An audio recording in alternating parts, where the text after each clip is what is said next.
Hola amigos, bienvenidos una vez más a un episodio del podcast Uno a Uno. Hoy tenemos como invitada especial a Yanely Dabeiba, una periodista egresada de la Escuela de Ciencias de la Comunicación y actualmente periodista de Quorum. Hoy vamos a hablar sobre la nueva generación de periodistas. Yanely, muchísimas gracias por aceptar la invitación y por estar acá. No, a ustedes gracias por considerarme y siempre es un gusto volver acá a la Escuela de Ciencias de la Comunicación y digo, nos la vamos a pasar bastante bien. Sí. Y tenemos bastantes cosas de qué platicar. Claro, tema muy importante y como lo es tu persona, que a la edad que tienes, pues tienes bastante carrera, ya se podría decir, y creo que eres la ideal para contestarnos las preguntas que preparamos para el día de hoy. Y vamos a empezar sobre... Acá dice que en un contexto en el que los periodistas guatemaltecos han enfrentado persecución, criminalización e incluso el exilio, ¿tú cómo describirías el panorama actual para ejercer el periodismo en el país? ¿Y qué impacto tiene este labor cotidiano en los periodistas? Bueno, yo creo que si bien ahorita ya no vivimos muchas de las violencias que se vivían, por ejemplo, en el conflicto armado, en los 80s, en todos estos años de una coyuntura pues bastante difícil y violenta, creo yo que todavía sí enfrentamos muchísimos retos y las maneras de ejercer violencia contra la prensa y prácticamente cualquier manifestación de expresión se modificó. Yo no diría que es como que hayan desaparecido, porque una prueba de ello es justamente como decís, los 20 creo que ya son los colegas exiliados que justo tuvieron que salir del país porque dentro de Guatemala no existen las garantías suficientes para su protección, ni para que en caso sean vulnerados pues se lleguen a esclarecer los autores de sus delitos, quienes están tras esas amenazas y sobre todo prevenir que a alguien más le suceda ese tipo de situaciones. Entonces, primero creo que sí han habido blancos muy específicos y son periodistas que, por ejemplo, investigan. Muchos de ellos cubren temas políticos, otros ambientales, de justicia, que obviamente son actores a los que no les conviene que la gente sepa cómo es que operan, cómo se mueven, cómo son esas relaciones y las dinámicas que utilizan, ¿no? Entonces, cuando un periodista viene y arroja luz sobre toda esta información es cuando los ven como una amenaza, ¿va? Entonces, igual que en los tiempos de la guerra, pues lo que buscan es eliminar esas amenazas. Pero más allá del daño que hace a las personas que específicamente tienen que salir del país, también hace un daño como a nivel colectivo, en donde pues si tú estás empezando tu carrera y miras que en tu mismo medio o colegas, ¿va? Que tú un día viste en una conferencia o que un día leíste y al otro día estás viendo que pues lo están criminalizando, que le montaron un caso, que tuvo que salir de Guatemala, como que eso sí te da cierto temor y es sumamente entendible. O sea, uno no quiere ser mártir tampoco. Uh-huh. Entonces yo creo que sí ha sido un mecanismo y una estrategia de imponer miedo ante un gremio, a pesar de que tú, digamos, no estés metiéndote realmente a temas como muy peligrosos, ¿va? Simplemente es una manera que utilizan pues los poderes oscuros para evitar que tan siquiera tú te atrevas a querer investigar, a querer continuar en el medio. Ok, muy bien. Gracias por expandirnos. Al final, pues, se podría decir que es una pregunta un poco delicada. Gracias por explicarnos, y ya con esto en mente, ¿tú nos podrías indicar qué aspectos del ejercicio periodístico se vuelven más vulnerables y qué otros fortalecen en un entorno tan desafiante? Por ejemplo, ¿cambia la manera en que un periodista decide qué investigar o hasta dónde llegar con una historia?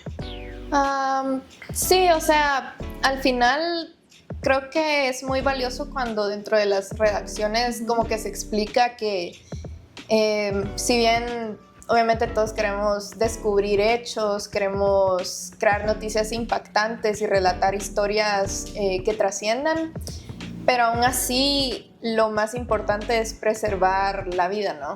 La vida nuestra y también de las personas y las historias que estamos contando, porque muchas veces también, no sé, uno por querer contar un caso o algo así puede poner en una posición vulnerable a las víctimas o a algún actor de quien estamos hablando.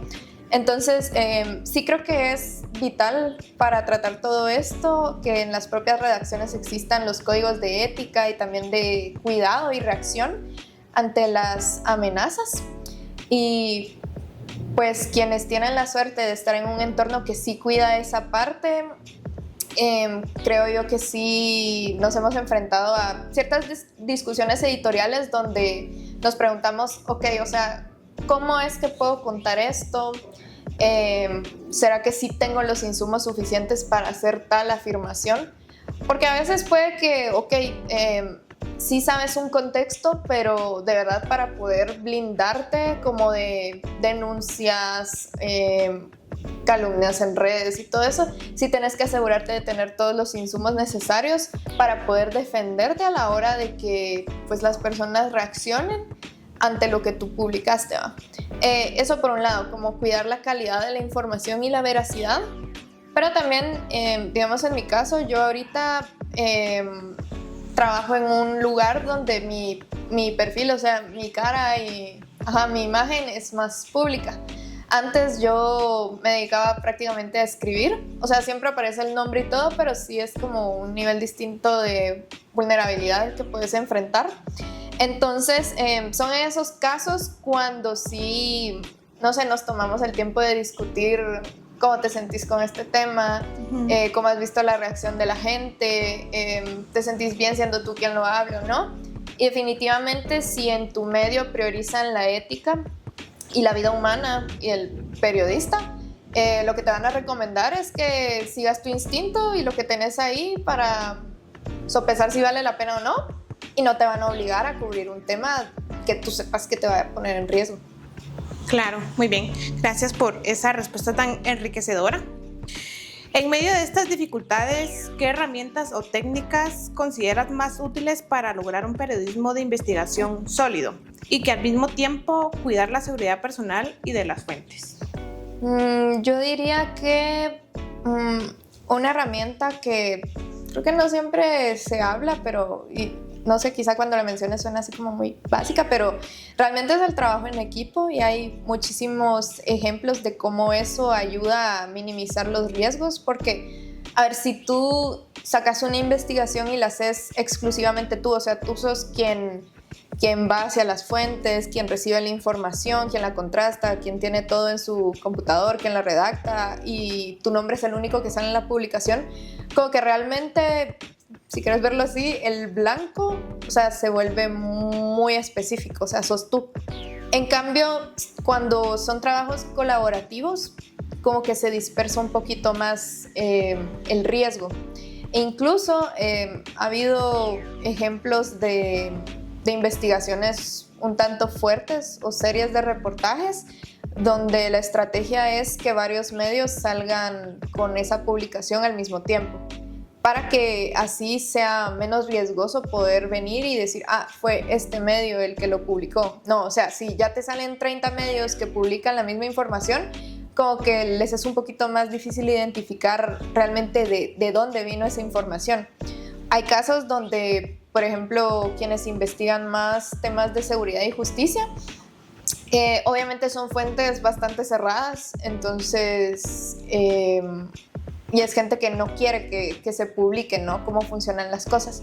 Entonces, muchos de ellos han terminado siendo criminalizados porque, no sé, sospechan de que se filtró la información desde dentro. Entonces, si miran que ese es tu caso y tú publicaste una nota que vino desde información que estaba, no sé, en una fiscalía, en un juzgado, como que ya se van directamente a ti y comienzan a buscar a través de dónde es que se filtró la información, ¿no? Y ahí ya te pueden involucrar a casos penales y otro tipo de acoso, ¿no? Derivado de eso. Ese es uno, el trabajo en equipo. Obviamente siempre está la verificación de los hechos, ¿va? Porque como te decía, si tú tenés una base sólida de hechos y con qué respaldar tu información, como que te puedes blindar mejor de los ataques. No digo que sea una garantía, sobre todo en Guatemala, para que no te persigan, porque sabemos que aquí ese sistema está de cabeza. pero por lo menos te puedes blindar un poco de los ataques mediáticos o de actores que se mueven en torno a toda esa maquinaria, ¿va? Claro. Y tú, que ya tienes la experiencia, ¿tú consideras que los medios le brindan una seguridad a sus periodistas? Digamos, yo solo he trabajado así como profesionalmente, digamos, en 2 medios acá en Guatemala. Okay. Entonces, no podría como generalizar a partir de mi experiencia si se le da o no la protección a periodistas en todos los medios. Sin embargo, pues yo formo parte también del colectivo No Nos Callarán, que es un colectivo de periodistas de distintos medios que abogamos por la libertad de prensa, y también ahí le damos como seguimiento a distintos casos que van desde ataques, pues sí, en redes sociales, obstaculización de tu trabajo, hasta cosas ya muchísimo más grandes como agresiones que pasan a lo físico. Ajá. Entonces, a partir de ahí, digamos, sí, a veces uno se cuestiona qué es lo que están haciendo las redacciones para proteger a sus periodistas, porque sí son muchos casos los que se registran mes con mes. Cada vez son más periodistas los que pues sí se cuestionan si tienen que seguir en este campo o no, porque es muy riesgoso. Entonces quizá ahí la pregunta que hay que tirarle a quienes dirigen los medios es, bueno, ¿qué condiciones son las que se están dando para evitar que la gente se vaya, que tenga ese miedo?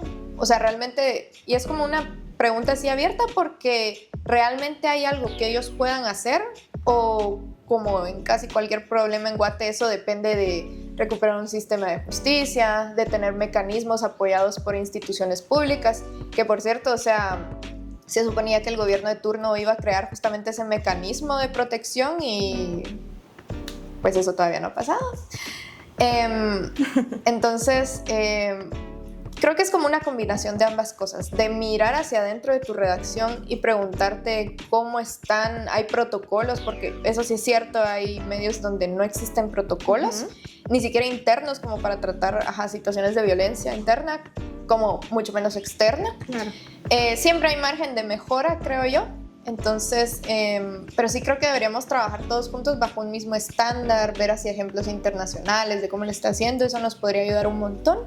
Y siempre exigir también a actores externos, sobre todo instituciones públicas, que velen por la protección de la prensa, del libre periodismo, porque al final esa información es un bien público. Entonces también preservarlo debería interesarle a las instituciones públicas. Sí, claro. Perfecto. ¿Tú me podrías indicar cuál es tu deseo para el futuro del periodismo aquí en Guatemala?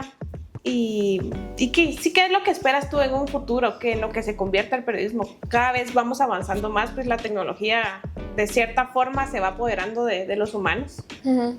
¿Qué visualizas tú o cómo lo ves tú de aquí, no sé, a 10 años, te podría decir? Yo lo que veo es que las redes sociales y el internet, todas estas nuevas tecnologías, sí han sido una plataforma muy útil para quienes quieren hacer periodismo independiente, porque económicamente sí es un poco más accesible. No digo que sea gratuito, eso es mentira, porque para realmente mantener un medio necesitas inversión, sea como sea, ya sea en equipo, en tratar de subir las métricas, en apoyar el talento humano, porque al final es gente la que está dando su tiempo, ¿no? Y su talento para poder producir este periodismo de calidad. Pero también es cierto que al ser tan accesibles estas plataformas de difusión, pues ya muchas personas que quizá carecen de la técnica o estudios, incluso la ética periodística, pues tratan de imitar lo que hacen los buenos periodistas. Y justo no digo que siempre sea con malicia, o sea, a veces es literal porque no tienen la técnica, terminan publicando desinformación, información manipulada o inexacta, y eso la verdad es que erosiona totalmente nuestra democracia, nuestro entendimiento de los problemas de país, porque no se está dando realmente el contexto entero. Ni se está tratando con responsabilidad la información, ¿va? Entonces yo creo que mi deseo sería que el gremio pueda adaptarse a esta competencia, porque al menos yo lo veo así. O sea, sí estamos compitiendo contra estas personas que intencionalmente o no intencionalmente están publicando contenido inexacto o peligroso, que sí lo podamos tomar como con esa seriedad, ¿va? Que es una competencia que al final tenemos que ganar si queremos que la gente reciba información correcta y verificada. Pero también desearía que ya una vez las personas entiendan, ¿va?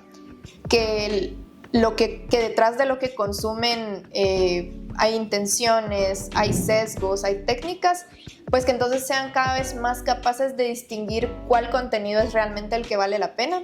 Yo esperaría que la conclusión de esta reflexión sea que entiendan que el periodismo es el que vale la pena, no pues el contenido que aunque sea atractivo o sea inexacto, y que una vez se den cuenta de que ese es el contenido que deberían consumir, pues que lo apoyen, porque al final, si bien es una pasión que uno tiene, es su vocación, pues también se necesita dinero para sostenerlo. Y si queremos sostener pues una democracia, queremos motivar a la gente a involucrarse más, a entender su entorno, a saber a quién cuestionar y qué solicitar, necesitamos que exista periodismo de calidad y periodismo libre y sostenible. Claro. Entonces, creo que esas dos cosas serían. Perfecto.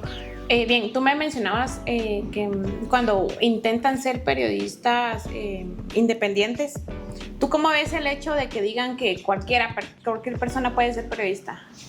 Yo creo que, bueno, a ver, si lo miras como desde la perspectiva de derechos humanos y jurisprudencia internacional, eso es cierto. O sea, no necesitas, realmente no debe haber una restricción para quien quiera ejercer el periodismo.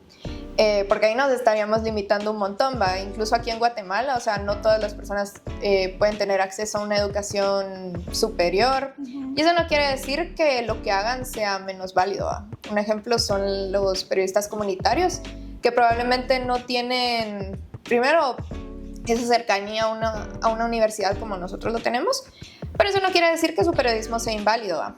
Creo que la diferencia realmente está en que, si bien tú no necesitas estudiar periodismo para ejercerlo, uh-huh, sí o sí necesitas cumplir con ciertas técnicas, con cierta ética, y eso te lo puede dar la academia, obviamente, o te lo puede dar la calle, te lo puede dar tu mismo entorno o hasta tú solito, ¿va? Entonces yo creo que obviamente si está entre tus posibilidades, ¿no?, estudiar la carrera o profesionalizarte, pues hazlo. Pero sí hay otras maneras de ejercerlo responsablemente, y solo es de, pues sí, tener ese cuidado, ¿va? De tomar en cuenta la vida humana, la responsabilidad de la información, y sobre todo que, no sé, atender las recomendaciones de la gente, porque creo que cuando uno es periodista y forma parte de una institución, o al menos se nombra como tal, periodista de tal medio, como que sí tiene a quién rendirle cuentas, ¿va? Ya sea la institución pues que te dio trabajo o a ese o de donde saliste, ¿va? O sea, digamos, yo sé que tengo la etiqueta de pues soy periodista del medio donde trabajo y también soy egresada de acá de la USAC, ¿no? Entonces como que eso te pone cierta presión de que obviamente querés que la gente diga, bueno, los periodistas de ahí salen súper bien, va, y no que digan, ay, no, los que salen de ahí son desinformadores, ¿no? Uh-huh. Pero quizá cuando no estás tan institucionalizado, como que es un poquito más fácil decir, no, o sea, no es mi responsabilidad.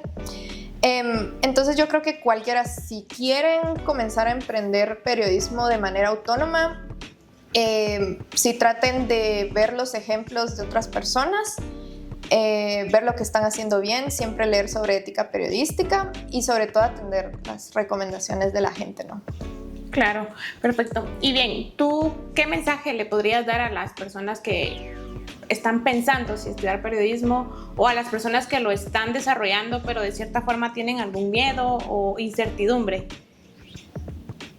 Yo creo que al final probablemente es mucho de lo que he aprendido al estudiar aquí en la USAC. Sí creo yo que el hecho de nacer en sociedad te obliga a que tú tengas que tratar de hacer esto una mejor sociedad, ¿no? A través de tus talentos, de tus ideas, de lo que te gusta. Y si tú sos alguien que siente desde dentro que el periodismo es tu vocación y es tu talento, o al menos es lo que quieres utilizar, creo yo que ahí te tenés que enfocar. O sea, es algo que uno lo siente, ¿no? Y es algo que uno tiene que perseguir. Y si tú de verdad sentís que esa es tu vocación, sí, dedícate a eso.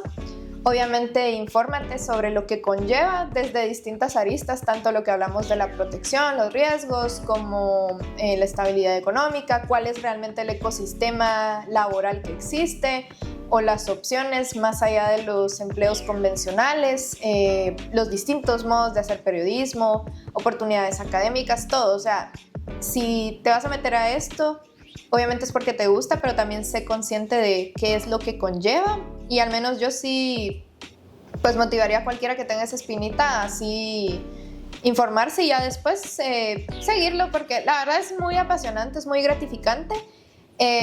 Pero sí creo que a lo largo del camino, mientras vayas desarrollando tu carrera, no hay que olvidar que es un servicio y que eso implica responsabilidad, implica actualización constante y también ser consciente de que en nuestro trabajo sí o sí siempre están incluidas las personas, la humanidad, y por eso ese debe ser el rol central, como saber que lo que hacemos es un servicio y no perder como que el foco de es un trabajo nada más, voy a producir solo así, ¿no? Siempre hay que guardar la ética y todo. Pero sí, o sea, cuando tenés todo esto en cuenta, realmente es una labor muy apasionante.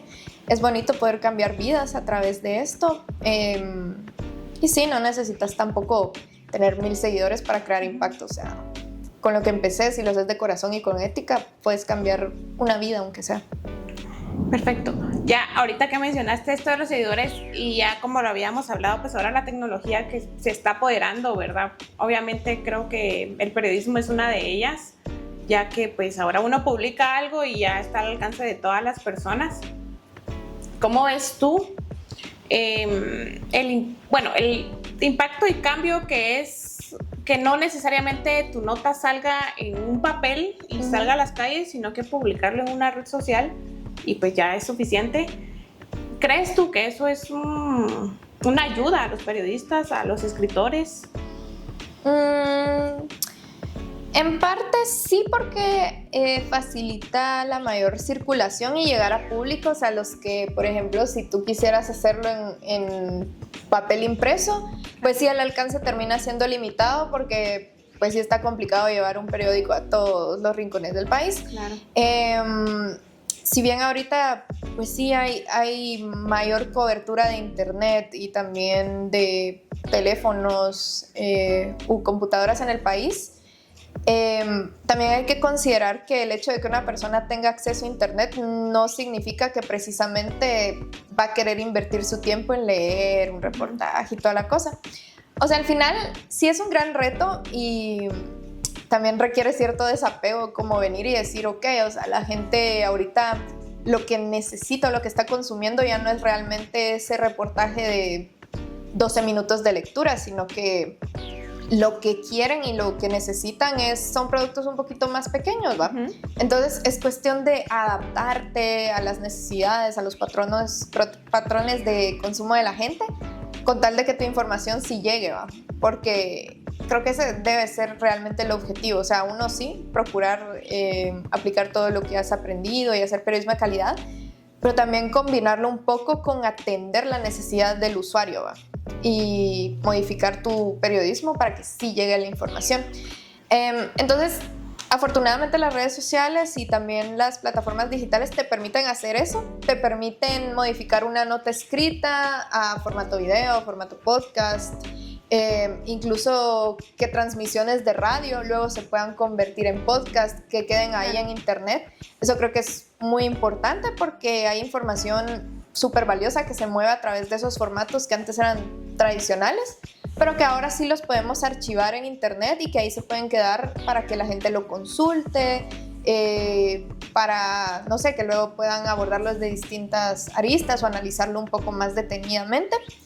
Entonces sí, creo que es una herramienta muy útil para expandir nuestro periodismo y llegar a más personas siempre y cuando se use estratégicamente y atendiendo las necesidades de la gente. Sí, por supuesto. Muy bien. Muchísimas gracias, Yanely, por compartirnos tus conocimientos. Gracias por haber aceptado la invitación. No sé si tú tienes algún mensaje que le quieras dar a tus colegas, a los futuros estudiantes, a los que están estudiando. Si quieres un mensaje, adelante. Ok, pues como decía, es la verdad una labor muy muy bonita, es súper enriquecedora, es como bien dice en un libro, es una misión apasionante, que yo creo que sí conlleva muchísimos retos, tanto a nivel profesional como emocional. Creo que durante todo este trayecto sí es súper importante rodearte de las referencias adecuadas, de profesionales que te puedan apoyar. Creo que también requiere un valor, no solo cubrir esas historias importantes, sino literal ponerte tú ahí, tu imagen, ¿no? Al alcance de todas las personas. Pero si bien yo recomiendo pues procurar esa actualización continua, esa educación, también creo que es súper importante cultivar un perfil emocional sólido, que pues sí tengas esa confianza en ti y que las críticas van a llegar de todo mundo, hasta de quienes no tienen razón, pero tener esa seguridad sobre lo que tú has aprendido, sobre lo que tú estás haciendo, es realmente lo que va a hacer que tú continúes haciendo periodismo, ¿va? Y que te puedas mantener ahí sin que te callen, sin que tengas que autocensurarte por, no sé, ¿va? Por ataques digitales. Eso, y pues si también ustedes como yo aman el periodismo o cuanto menos lo valoran, pues sí los animo a apoyar esos proyectos, ¿va? Que les gustan. De verdad, o sea, pregunten a sus medios favoritos, a sus periodistas, cómo te puedo ayudar. A nosotros nos ayuda desde, pues sí, obviamente aportes económicos ayudan un montón, pero también compartir el contenido, consumirlo realmente. Y hasta colaborar, mandar mensajes sobre un caso, dar ese feedback, es súper valioso, interactuar. Creo que así podemos todos hacer como conciencia de la importancia que tiene el periodismo a nivel sociedad. Perfecto, muchísimas gracias, Yanely. Fue un gran gusto tenerte con nosotros. Y a ustedes, amigos, les agradecemos por ver una vez más este episodio. Recuérdense seguir a la página, darle like y compartir. Y nos vemos a la próxima. Gracias. Bye.